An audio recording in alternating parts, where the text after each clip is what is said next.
Zelensky cautions Ukraine may lose U.S. backing if White House peace plan proceeds. President Volodymyr Zelensky told the Ukrainian public that accepting the White House's draft peace plan could jeopardize Washington's support, a warning he delivered on Dignity and Freedom Day.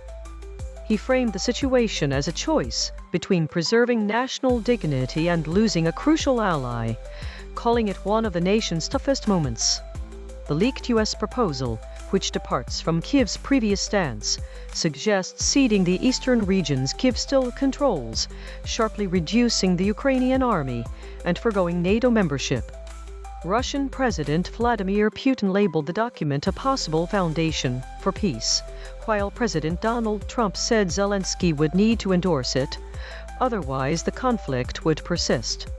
Ukraine's defense relies heavily on American weapons and intelligence.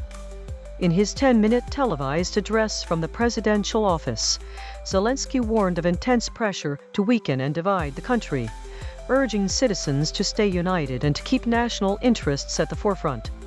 He referenced recent calls with British Prime Minister Keir Starmer, French President Emmanuel Macron, and German Chancellor Friedrich Merz, all of whom pledged continued assistance. Starmer affirmed that allies remain committed to securing a lasting peace. With the G20 summit in South Africa approaching, leaders will review the plan and Trump's peace push, though he will skip the summit. Zelensky also mentioned extensive talks with U.S.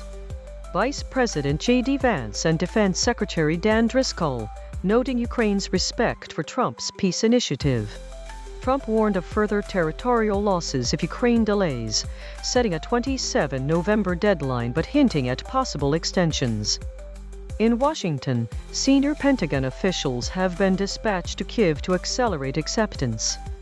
Meanwhile, Putin, addressing his commanders, reiterated Russia's war objectives and its resolve to achieve them.